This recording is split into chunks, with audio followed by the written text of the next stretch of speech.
शुरुआत में हम देखते हैं हस्बैंड वाइफ को, जिनमें वाइफ का नाम जैन होता है। जैन का हस्बैंड उसे घुमाने के लिए, कैंपिंग के लिए ले जाना चाहता था, ताकि लोग छुट्टियां गुजारने के लिए एक खूबसूरत जगह पर जाएं और वहाँ टेंट लगाकर रहें। उस जगह पर जैन का हस्बैंड इसलिए जाना चाहता था क्योंकि वहाँ पर खूबसूरत झील और झरना था। इसीलिए वो एक पार्क में जाता है, क्योंकि ये उस जगह पर इसी पार्क के जरिए ही जा सकते थे। लेकिन पार्क का गार्ड उसे बताता है कि फिलहाल ये पार्क बंद है, तुम यहाँ से तो नहीं जा सकते। उदास होकर जैन का हस्बैंड गार्ड से पूछता है कि फिर और कोई ऐसी जगह है जिसके जरिए हम वहाँ जा सके, जिस पर गार्ड कहता है कि हाँ जगह तो है, लेकिन वो एक जंगल है। ये कहते हुए वो उसे एक नक्शा देता है ताकि इनके काम आ सके। लेकिन जैन के हस्बैंड ये कहते हुए मना कर देता है कि मैं बचपन से यहाँ आ रहा हूँ, मैं इस पूरी जगह के बारे में अच्छे से जानता हूँ, तो मुझे इसकी जरूरत नहीं पड़ेगी। फिर दोनों हस्बैंड वाइफ गाड़ी के जरिए एक जगह पहुँचते हैं जहाँ आगे उन्हें एक कश्ती के जरिए जाना होगा। गाड़ी खड़ी करने के बाद ये लोग तस्वीरें बनाने लगते हैं यादगार के तौर पर। अब वो लोग कैंपिंग के लिए जा रहे थे, लेकिन यहाँ भी जैन अपना मोबाइल इस्तेमाल करती रहती है, जो देखकर उसके हस्बैंड कहते हैं कि हम यहाँ एक साथ टाइम गुजारने आए हैं, तुम यहाँ भी मोबाइल इस्तेमाल कर रही हो, चलो इसे बैग में रख दो। इसके बाद वो कश्ती में बैठकर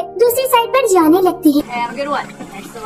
जब ये लोग वहाँ पहुँचते हैं तो पानी से कश्ती निकालते हुए जैन के हस्बैंड के पैर में चोट लग जाती है, उसका खून निकलता है, काफी दर्द भी हो रही थी उसे, लेकिन वो इस पर ज्यादा ध्यान नहीं देता। यहाँ जैन अपने साथ भालू को मारने वाली स्प्रे और फ्लेयर लाइट भी लाई होती है, जो कि मुसीबत के वक्त काम आ सकती है। ये दोनों चीजें वो इसीलिए लाई थी क्योंकि उसे डर लग रहा था कि ये जंगल है, तो सवाल ही पैदा नहीं होता कि यहाँ पर कोई खतरा न हो। आगे बढ़ने पर इन्हें वहाँ कुछ और लोग भी दिखते हैं जो इनकी तरह ही कैंपिंग के लिए आए थे। तो उन्हें देखकर जैन को थोड़ी तसल्ली होती है कि शुक्र है उनके अलावा कोई और भी है, और उसका डर थोड़ा कम हो जाता। कुछ दूर जाने पर उन्हें टेंट लगाने के लिए एक अच्छी जगह मिल जाती है। तब ये लोग रात गुजारने के लिए उस जगह को साफ करके टेंट लगा लेते हैं। बाद में बातें करते हुए जैन का हस्बैंड उससे कहता है कि मैंने यहाँ आते हुए एक छोटी सी झील देखी थी, चलो वहाँ नहाने चलते हैं। तब उसकी काफी इज्जत करने पर जैन मान जाती है, जिसके बाद ये झील में नहाते हैं और काफी मजे करते हैं। अब यहाँ देखते देखते अंधेरा होने लगता है और इन्हें भूख भी लगी थी, इसलिए जैन का हस्बैंड जंगल में लकड़ियाँ लेने के लिए चला जाता है खाना बनाने के लिए।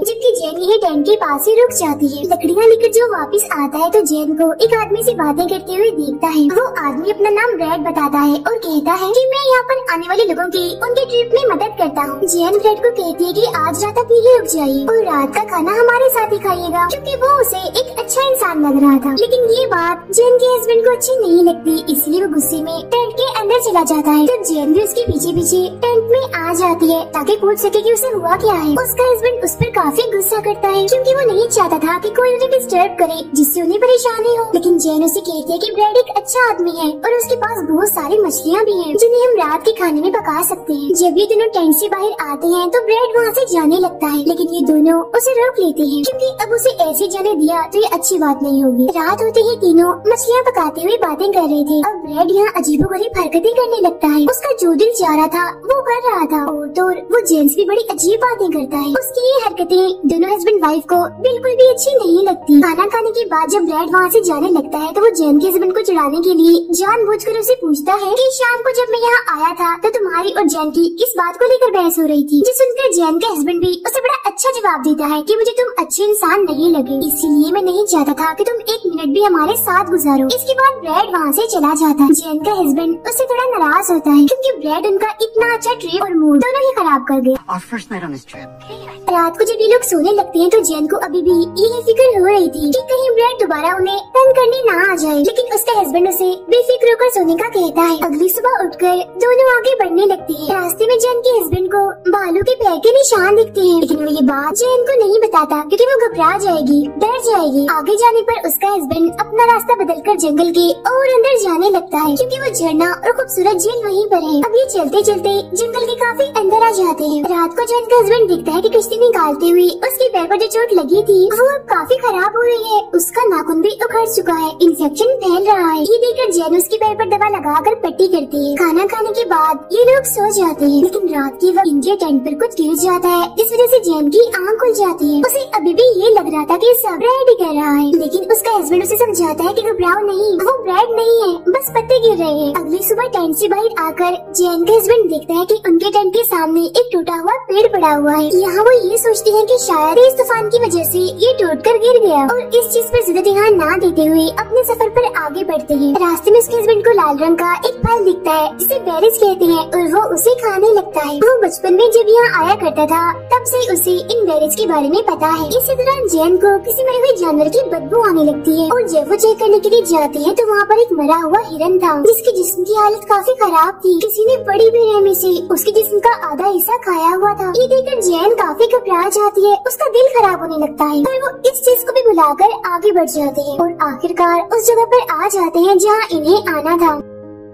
लेकिन जैसे कि जैन के हस्बैंड ने बताया था कि यहाँ पर खूबसूरत झील है, झरना है, यहाँ तो ऐसा कुछ भी नहीं होता बल्कि झाड़ियाँ ही होती हैं। ये देखकर वो मायूस हो जाता है और अपना सर पकड़ लेता है। परेशान भी था वो क्योंकि उसे समझ आ गई थी कि वो रास्ता भटक चुके हैं। जैन उससे पूछती है कि आखिरी बार तुम यहाँ कब आए थे, जिस पर वो कहता है कि जब मैं स्कूल में पढ़ता था आखिरी बार मैं तभी आया था। अब दोनों ही काफी डरे हुए थे क्योंकि रास्ता उन्हें मालूम नहीं था और मुसीबत की बात ये थी कि उनके पास नक्शा भी नहीं था। उसने गार्ड से उस नक्शे को लेने से इनकार जो कर दिया था क्योंकि उसका मानना ये था कि उस जगह के एक एक हिस्से को बड़ी अच्छी तरह जानता है। अब जैन जल्दी से अपना मोबाइल निकालने लगती है ताकि वो देख सके कि इस वक्त वो कहाँ है। लेकिन यहाँ उसका हस्बैंड कहता है कि मैंने पहले ही तुम्हारा मोबाइल गाड़ी में रख दिया था ताकि हम साथ वक्त गुजार सके और तुम ज्यादा मोबाइल इस्तेमाल ना करो। ये सुनकर जैन काफी गुस्सा हो जाती है और पूछने लगती है कि आखिर तुम इस जगह पर आना ही क्यों चाहते थे, क्या बात थी ऐसी। वो कहते हैं कि उस झरने के सामने मैं तुम्हें अंगूठी पहनाना चाहता था और बताना चाहता था कि मैं तुमसे कितना प्यार करता हूँ। इससे जाहिर है तुम्हें बहुत खुशी होती। ये सुनकर जैन उस पर गुस्सा करती है और कहती है कि देखो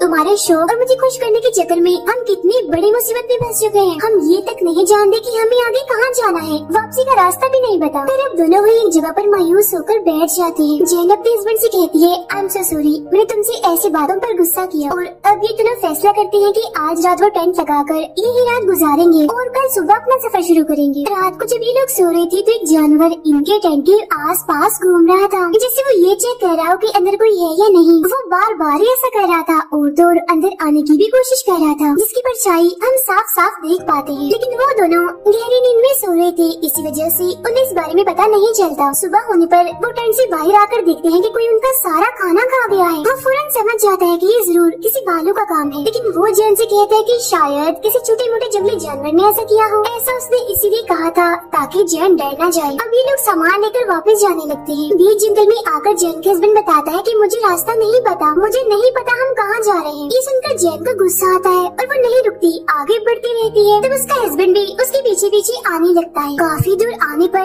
जैन को प्यास लगने लगती है तो बोतल निकालकर पानी पीने लगती है। पानी पीते हुए उसकी नजर एक गहरी जगह पर जाती है जो देखने से लग रहा था कि जरूर ये किसी भालू के बैठने की जगह है। ये देखकर जैन जल्दी से बैग उठाती है और कहती है कि जल्दी करो, जितनी जल्दी हो सके हमें जगह से काफी दूर जाना होगा। जिसके बाद वो फौरन ही यहाँ से निकलते हैं। रात के वक्त आग के सामने बैठकर बातें कर रहे थे। तब जैन के हस्बैंड उससे पूछता है कि जब तुम मुझे डांट रही थी तो जो बातें तुमने की क्या वो सच थी? जिस पर वो कहती है नहीं बाबा, मुझे गुस्सा आ गया था इसीलिए मैंने पता नहीं क्या क्या बोल दिया, भूल भी जाओ उस बात को प्लीज। अब उसका हस्बैंड उसे वो अंगूठी दिखाता है जो वो उसे जेल के पास जाकर पहनाने वाला था। वो अभी जैन को अंगूठी पहनाने लगता है लेकिन वो कहती है कि भी रुक जाओ, हम पहले इस मुसीबत से निकल जाए एक बार, फिर मैं खुशी खुशी पहनूंगी इस अंगूठी को। तब अचानक से उन्हें जंगल से किसी के गुर्राने की आवाज आने लगती है। ये चुप होकर पहले तो उस तरफ देखती है जहाँ से आवाज आ रही थी, लेकिन जब उन्हें कुछ ठीक नहीं लगता तो वो टेंट में चले जाते हैं। अगली सुबह जब वो जागते हैं तो जैन के हस्बैंड बाहर जाने के लिए टेंट की जिप खोलता है और वो ये देखकर काफी डर जाता है कि कुछ ही दूरी पर एक भालू खड़ा हुआ है जो जानवर को खा रहा है। तो वो जिप बंद करते हुए इशारे से जैन को कहता है कि चुप रहना, कोई आवाज नहीं करना, बाहर भालू है। फिर वो दोबारा से जिप खोलकर बाहर देखता है और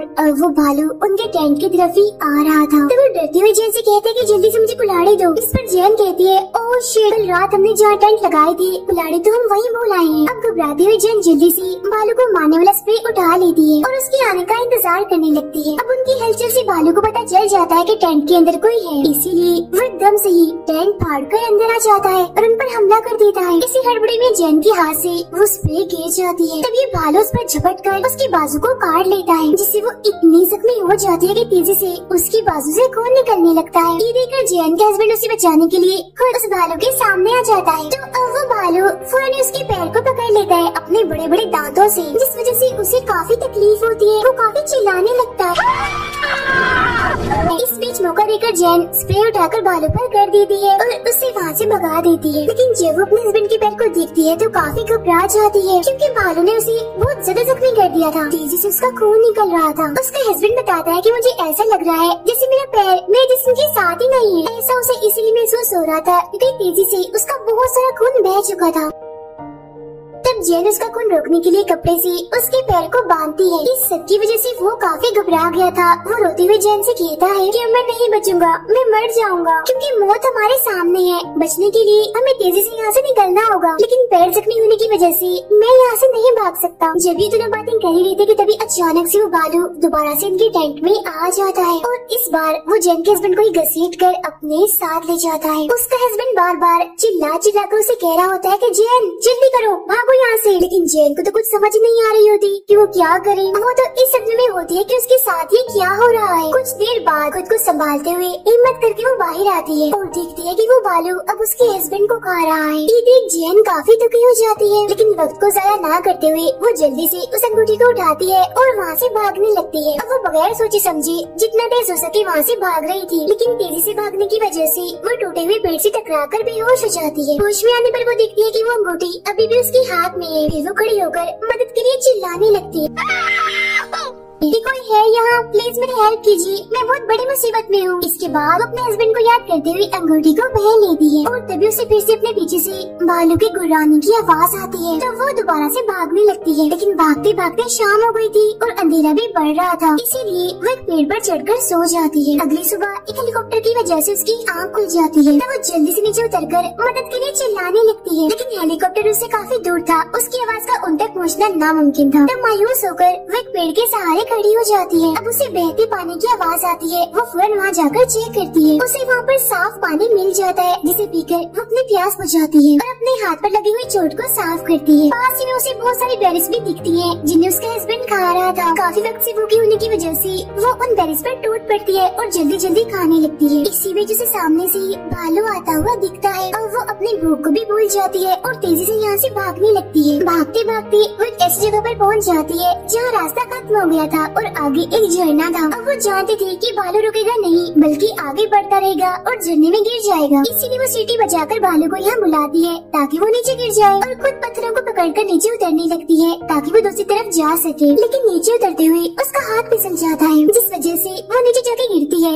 उसके पैर की हड्डी भी टूट जाती है, लेकिन यहाँ वो लकड़ियों को अपने पैर से बांधकर एक किस्म का प्लास्टर बना लेती है और एक डंडा लेकर आगे बढ़ती है। कुछ ही देर बाद यहाँ रात हो जाती है, लेकिन इस बार जैन रात के अंधेरे में भी नहीं रुकती और फ्लेयर की रोशनी जलाकर पूरी रात आगे बढ़ती है। अगली सुबह उसकी हालत काफी खराब थी, क्योंकि प्यास की वजह से उसके होंठ सूख चुके थे, काफी थक भी गई थी वो। तब कुछ देर आराम करने के लिए वो एक पेड़ के सहारे बैठ जाती है। थोड़ी सी आँख लगने के बाद जब वो जागती है तो अपने सामने एक हिरन को पाती है। अब ये उसके लिए किसी खुशखबरी से कम नहीं थी, क्योंकि यहाँ पर हिरन का होना इस बात का सबूत था कि यहाँ पर भालू का खतरा नहीं है। तो जाहिर है यहाँ पर एक भी भालू नहीं है। अब वो खुश होते हुए उस हिरन के पीछे जाने लगती है। थोड़ा आगे आने के बाद वो जगह पर पहुँच जाती है जहाँ उन्होंने अपनी कश्ती लगाई थी, यानी आखिरकार वो जंगल से बाहर निकल ही आई थी। वो काफी जख्मी थी, लेकिन फिर भी जैसे तैसे वो कश्ती पानी में उतार लेती है और आहिस्ता आहिस्ता करके वहाँ से निकलती है। लेकिन किनारे पर पहुँचने तक उसकी हालत इतनी खराब हो जाती है कि उसका पैर भी काम करना बंद हो जाता है, क्योंकि उसकी हड्डी जो टूटी हुई थी। इसीलिए जैसे वो कश्ती से बाहर आती है बेहोश हो जाती है। सामने ही ब्रेड यहाँ पर आने वाले लोगों को रास्ता समझा रहा था और जब उसकी नजर जैन पर पड़ती है तो उसकी तो होश उड़ जाती है, क्योंकि बहुत ज्यादा जख्मी हालत में वो जमीन पर पड़ी हुई थी। ब्रेड अब भागते हुए उसकी तरफ आने लगता है, जिसका मतलब कि अब वो जैन को बचा लेगा और उसको भागता हुआ दिखाते ही ये फिल्म यहीं पर खत्म हो जाती है।